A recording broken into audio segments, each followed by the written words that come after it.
Brianna Carignan. I'm here with Josephine Talamantez. And I guess my first question is, what has your journey in the parks looked like, and how do you feel 52 years later? I feel old. My name is Josephine Talamantez. My journey in the park, well, I think my journey in the park, and even now 52 years later, really shaped my life, and really put me in a mode of a word that I'll use now that I didn't know then is, community planning and development. Yeah. I had no idea that there was even such a thing at the time. And then I would say there's a good chunk of years that I was not in any of the day-to-day operations of the steering committee because I was living in Northern California. But I never left the park, the neighborhood, or my mom, because my mom still lived here. So how I feel 52 years later, I feel really proud of what the steering committee maintained under the direction of the chairwoman, Tomasa Camarillo, Tommy Camarillo. I'm really proud of the next generation stepping up and getting involved, which makes me be able to breathe, thinking that, all us oldies have to stay there and keep doing what we've done, because like I said, I came back in.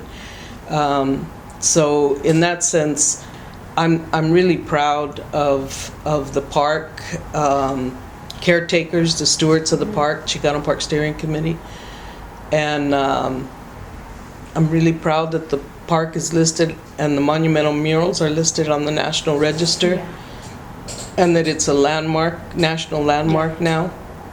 And I'm really looking forward to the opening of the Chicano Park Museum and Cultural Center.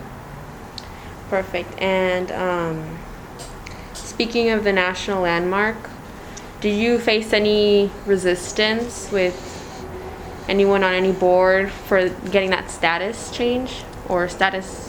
I haven't personally. Listing on the National Register, I think it surprised everybody. I think no one had any clue that was coming. I wasn't part of city government to know what the back discussion was. I know that our relationship, the steering committee, because I submitted it under the steering committee, I know that our relationship with Stacy LaMedico at the time, who was the director of Parks and Recs, was always favorable. She was very neutral and supportive. And then she became, I think, third in command in the city. So, I mean, like I said, I don't know what the back discussions were. I think the park listing on the National Register and gaining landmark status set the tone for preserving the community more than it was already being preserved. Because I think that if the powers that be had their way, this area would have looked like Seattle. And I don't know if anybody's been to Seattle. When you're going from the airplane and you're driving into Seattle proper, on the left-hand side is nothing but industry, and that was the access right there. It's the port, it's the docks, and then it's just straight up industry. And I think that that's what this city was thinking about when they rezoned the area and they had the 5 go through our community, and then they destructed us with the California 75, which is the Coronado Bay. And I think as Jose Gomez said in the Chicano Park film, they just viewed us residents as obstacles that hadn't gotten out of the way of industry yet. So in that sense, what do they say? Let sleeping dogs lie. I think they had no clue that we were going forward with listing on the register and then landmark status. I think it surprised the heck out of everybody. So with that, I would thank Manny Galaviz, because there are no accidents. Manny applied for a fellowship with the Hispanic Access Foundation. To go, most of them go and they get placed in a park. He asked to be placed at the National Park Service. At the same time, we had just gained the listing on the National Register, and then I was working with Vargas's office because they were looking at other avenues for preservation, and that's when he asked Park Service to do a study. And with that study, when Manny walked in, Manny had a whole different intent for working at national headquarters. And they said, no, you're going to work on this. And they treated him very badly there. I mean, he didn't have a computer, he didn't have access. They treated him very badly, but you know what? He persevered. He took the document for the National Register, and then he manipulated, got more information, added to so that we could go and fall under the criteria of landmark status. So that's why we co-authored, because he was put in that position. He didn't seek it out. It was a group effort, yeah. Well, no, he didn't seek it out. He was on his way to do something else. He was researching something else, and they took him, and in Park Service, they didn't want to deal with it. So basically what they did was they viewed him as a student with no clout, and they put him to look at landmark status. And then along the way, he contacted me. He contacted the steering committee, and Tommy put him in contact with me, and then the two of us coalesced to do the documentation. So I mean, technically, he could have, if he wanted to, only had his name on it, but because he took all of the research, the two of us co-authored it. So. Wow. So I guess short answer to the question of backlash. I think the backlash that we don't know about here locally really hit him personally on when he was at the in Washington D.C. at the National Park Service. That was the backlash, because they thought they were just gonna brush it under the table. And then they went through and him and I began working, and it was a different story. That's perfect. What do you see for the future of Chicano Park? Oh, I think the future of Chicano Park is what it has been. It stands for resistance. It stands for community activism. It stands for the community's perseverance and fight against the city to have their voice heard.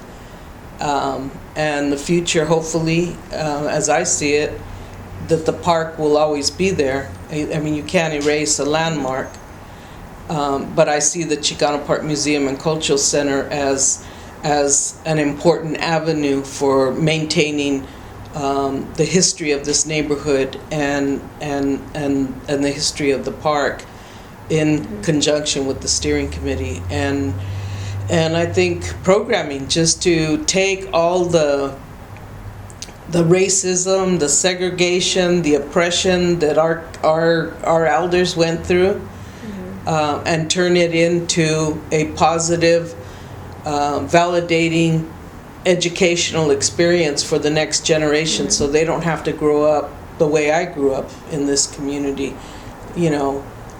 not feeling like I belonged, in a sense, being Chicana, Chicanindia, not feeling like I fit here. What does they say? Ni de aquí, ni de allá, going to Mexico with my family, and I was a pocha over here. I was a hyphenated Mexican American. Heaven knows, if they knew I was Yaqui, I'd probably be something else, So I think the future is bright. I think the potential is strong, and I think that our resistance will never turn into what they tried to place upon us in terms of even the kiosco being a replica of the missions. We are our own community, and Chicanismo, Chicanindio, indígena, we're still alive. Aquí estamos y no nos vamos. So speaking on how being Chicano is a political statement or political identity, because it's inherently political, right? It's not just like a costume you could put on, or like a certain set of, I want to say, like costumbres. Like, you can't just kind of adopt it and be like, yeah, I'm taking it. You have to realize that it's a political statement, and that, like you said, there's a lot of resistance in being Chicano. So what advice would you give to any youth navigating that Chicano identity and being able to, I guess, reclaim it and say it with pride? Well, I think you have to look at it historically, you know, and I would go back to, well, probably even before the Pachucos. I think you have to recognize what the elders went through in order to exist here, and not just this community, but here in this country. And I think understanding that, again, racism, oppression, segregation played a role in our elders trying to navigate who they were in this country, because many of them were from here, and many of them were from Mexico and other parts of Central and South America. To get to the point where the Pachucos basically took their appearance and basically took their appearance from trajes that were being used in New York by the African American community, and then adapted it to themselves, because that's what they did. They adapted it. But the backlash on that then set them up in a position that they were outcast. And because of our elders trying to navigate their own existence, they isolated themselves from the Pachucos. And so the next generation then had to navigate their position. And that's where you get, in my opinion, in Barrio Logan or Logan Heights, you get the jacket clubs, you get the dances, but all of it centers around service for community, because they all did. You know, even those fundraisers, you see the posters of the jacket club guys and gals. It was raising money for this or raising money for that. And then you get kind of my generation, which is the next one down, and, you know, whatever we had to navigate and defining for ourselves what our identity was. And yes, it is a political identification, because to be Chicano is really not to sell out, not to compromise, and to own your own existence. But that also serves as a dichotomy, if you will, at least in my generation. I think the next generations below me have a better command. But what we constantly see here in Barrio Logan or Logan Heights is the constant influence or influx of immigrants that come from Mexico, Central America, and South America. And they're going all the way back to where we were as Chicanos, are navigating themselves in this country. So there's a fear. There's a fear of recognizing the validity of being Chicano. So that's why Chicano Park and the Chicano Park Museum are going to be, that's why Chicano Park is important, and the Chicano Park Museum is going to be important for validating who we are in this country. And, you know, I still hear today, giving tours for the park, people, or even interacting with Caltrans or other places, people saying, you know, well, I grew up in that neighborhood, and, you know, I wasn't allowed to go to the park, you know, because the family thought it was a bad influence. And, you know, there were times that in this community there were some rough times, you know, where the quote-unquote gangs were fighting each other, and the next generation's parents were afraid that their kids would be caught up in that, and we've seen that last summer with the killings of the young people, and we're seeing it not just here but everywhere, where these access to guns. And when I was growing up, it was fist or maybe a knife here and there, but now they just pull out a gun and shoot you. So I think it's going to be critical in terms of education. That's where I go back to healing from racism, oppression, segregation, to healing and educating the values of being Chicano, so that this next generation can feel comfortable with their own identity and not be ashamed with what their parents might think is a derogatory term. And I think it's going to be critical that we define that for our next generation, because you don't have to be Mexican to be Chicano. I mean, really, it's a state of mind. Yeah. It's a political philosophy, and it is definitely our attempts to maintain our own self-determination of who we are and what we represent. So, even the Zapata, he's when, the early 1910s, right, stood for his community, and that's what we continue to do, because we're fighting. We're in an era right now that everybody's using cultural, racial equity.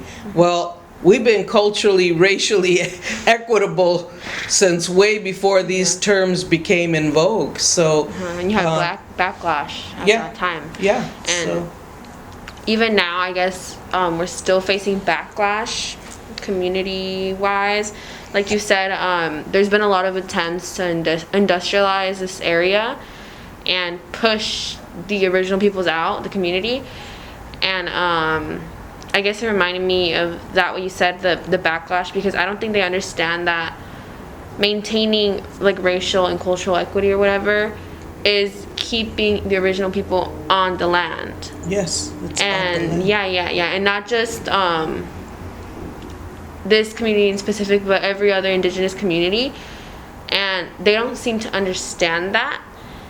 So I think that's an important piece you just mentioned. That might bring me up to my new question. I'll just say one last thing on that, and I think that's why it was important for me to join a whole lot of committees.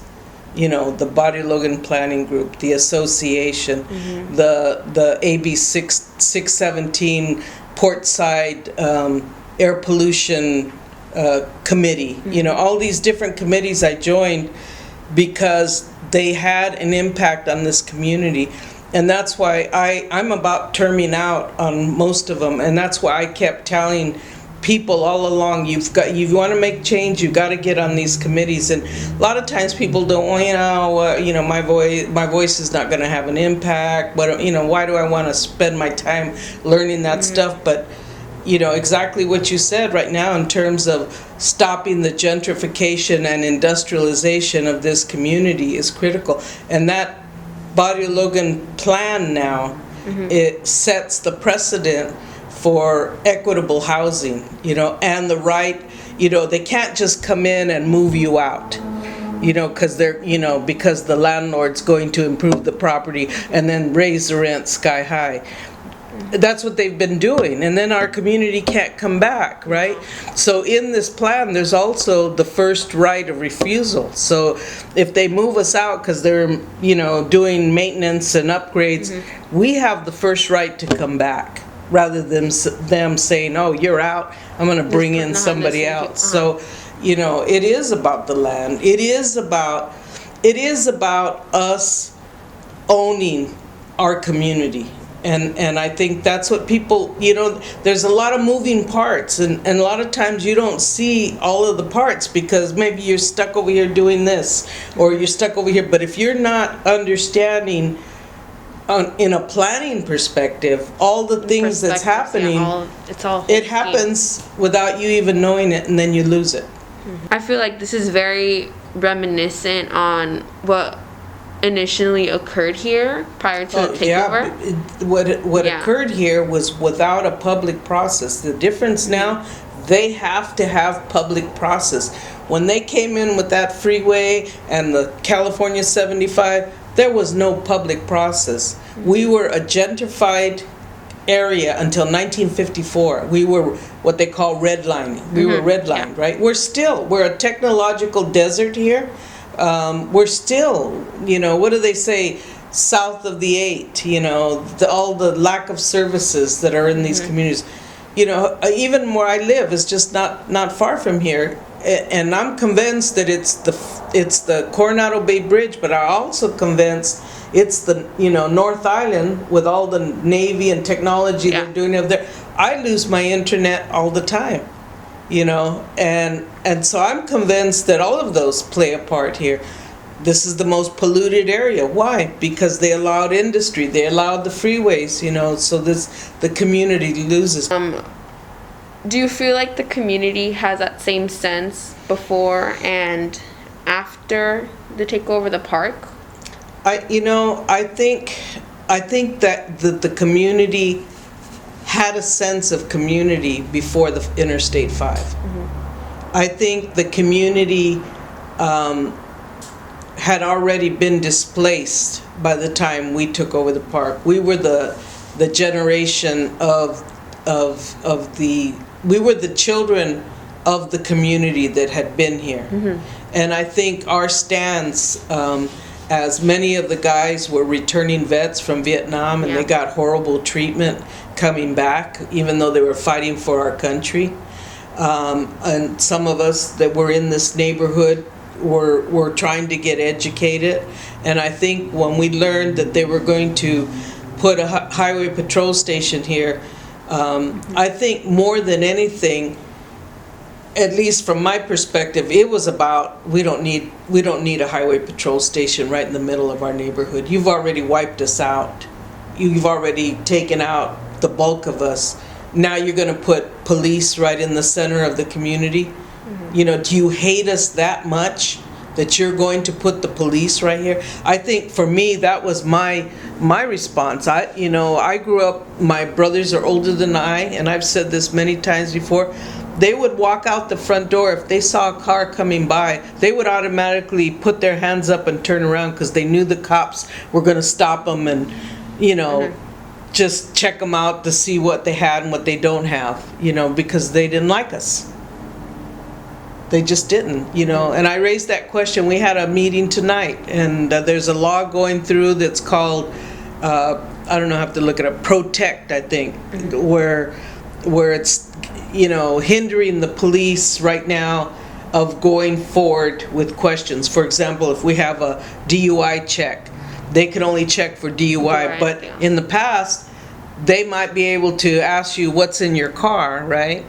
And maybe find some of these ghost guns or whatever else.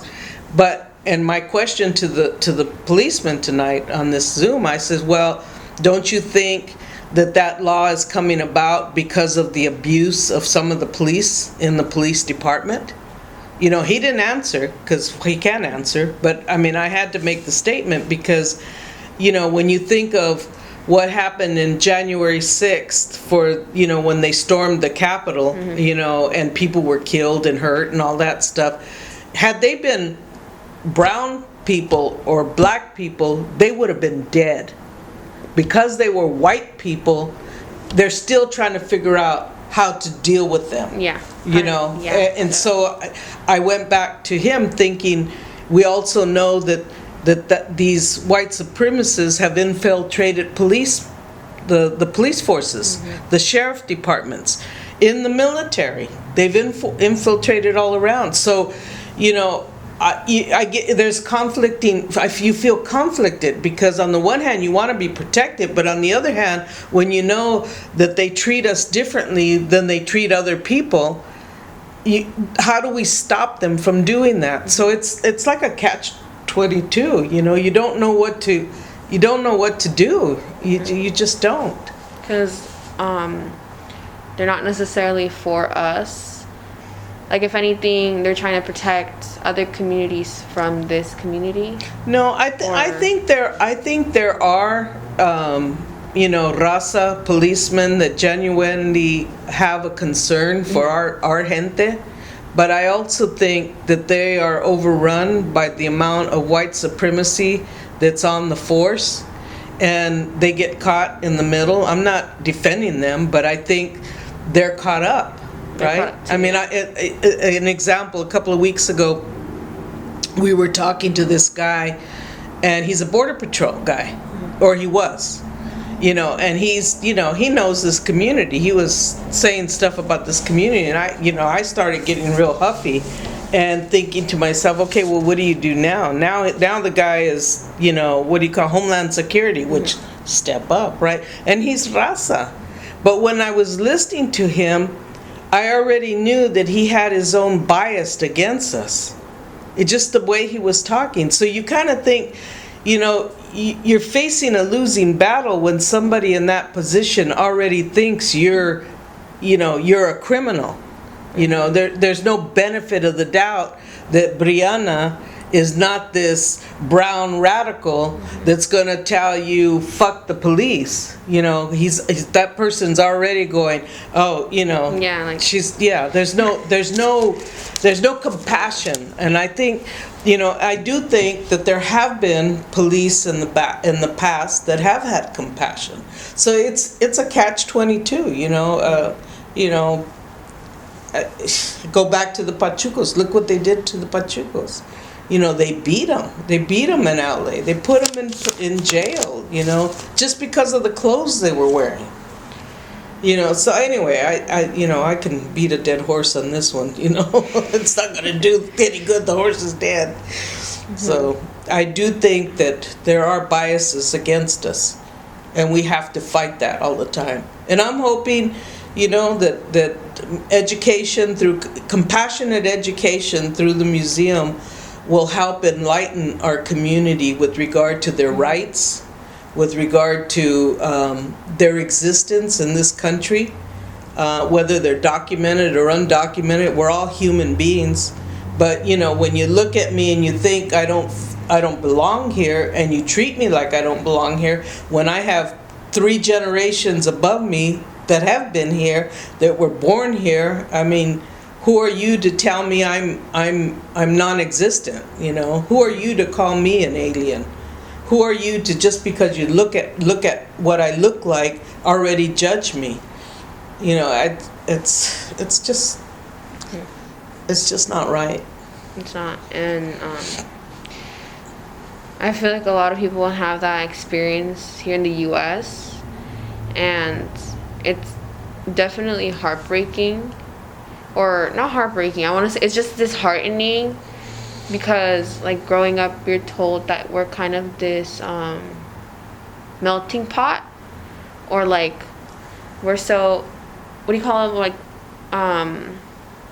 we're all in our own different cultures where we melt together, and we're all just Americans. But a lot of us have vastly different experiences, whether that's due to redlining or just lack of proper education, your economic class. There's a lot that plays into it, but being Chicano shouldn't be something that plays into it, and it naturally does. So it's disheartening. And I think the melting pot theory works if you're white. It does. Because it's comfortable. Because everybody's white, you can all melt in, and most of them came across the Atlantic. This was our country. This country was, this Alta California was Mexico. It was. And with the Treaty of Guadalupe Hidalgo, we lost our rights, our privileges, only because the treaty was not honored. It was a tactic to steal the land from Mexico. And Mexico, Santana, he got the money, and it wasn't even worth the money, and he gave us away. And so sometimes I want to say, screw Mexico. You talk bad about me all the time because I'm Chicana. And yet I value my roots of Mexico. And I got to tell you, if it wasn't for the Chicanos, danza azteca, música, muertos, all the traditions would not be celebrated like they're celebrating now in Mexico. Because when I was growing up, they didn't celebrate like that. When I was doing danza in the 70s, and we went to Guillermo Rosette and I went to Tijuana, and we danced at the Virgen de Guadalupe over there, and they spit at our feet.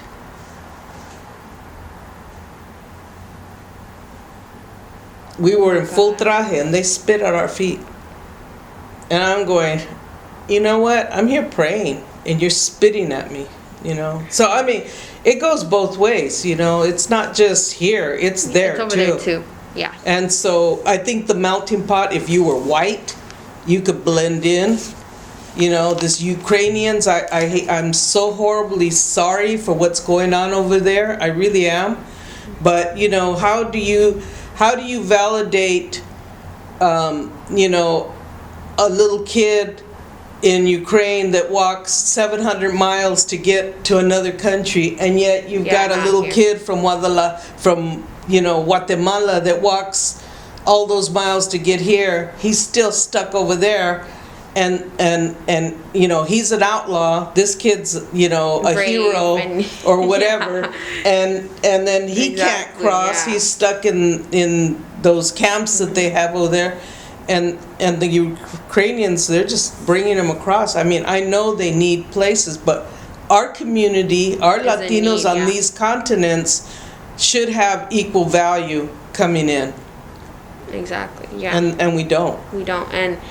And it's crazy because, like, it's on our continent. It's our continent. You would think that, like, not that we would be prioritized, but we would be as equally as important. But we're brown. And clearly we're not. We're brown or we're black, and we don't have blonde, blue eyes, even though we do in our communities. But that makes us different from them. They didn't want us because of the way we look. How has promoting the arts affected your relationship with the community? Affected the relationship with the community? Or not? That sounds negative. Or, I guess, watered the relationship with the community. Well, my perspective is I see the arts as healing, and I was trained in a form of preventative mental health.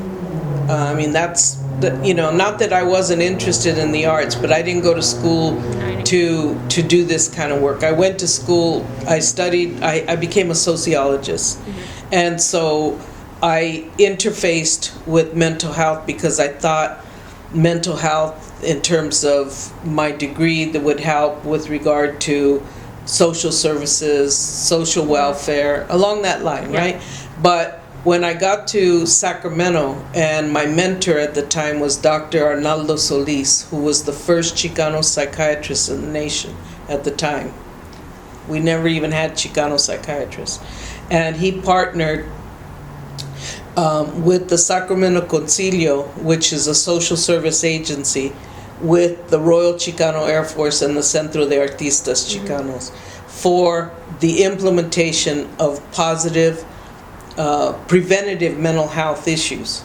So in this process of development of fiestas, of celebraciones, and I'm not just talking about the 16th of September or Cinco de Mayo, but we're talking about you know, Fiesta de Colores, Fiesta de Maíz, Dia de los Muertos, Dia de las Madres, you know, things that validate our community. And when I saw the integration of how the arts brought in community to participate through tangible and intangible resources, such as food, you know, that's an intangible. It's tangible while you have it, while you're making it, but once you eat it, it's intangible, right? So when I saw bringing the community in to create arts, danza, and I don't mean just danza azteca, and música, and I saw the interaction of our community being validated with our culture, I realized that was significant enough for me to stay to really delve into the arts, because I saw the arts as a mechanism of validating who we are, and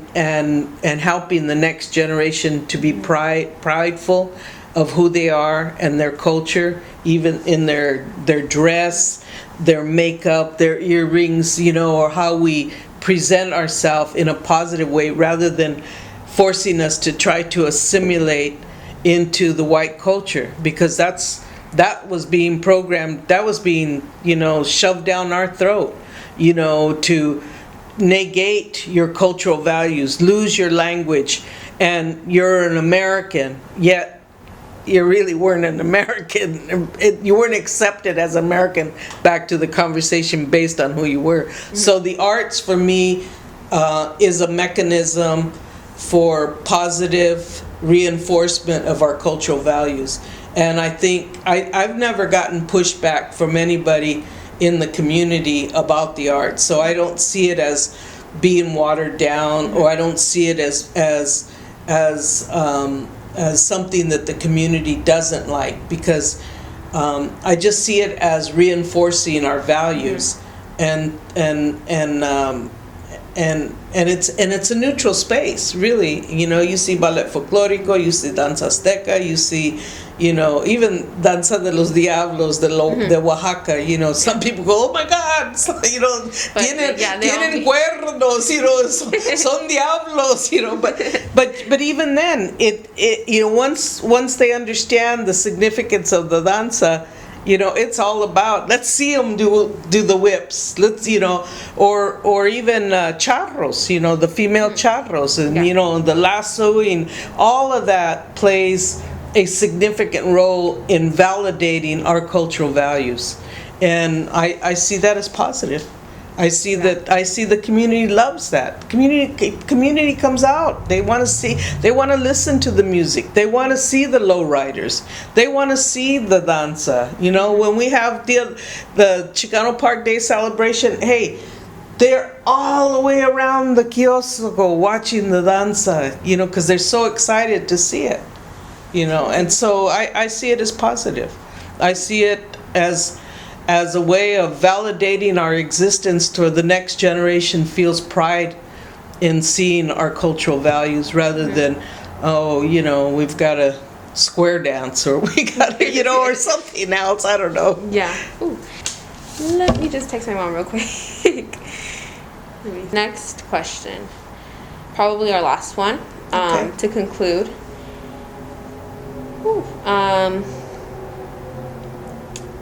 What do you wish people outside Barrio Logan would understand about this land?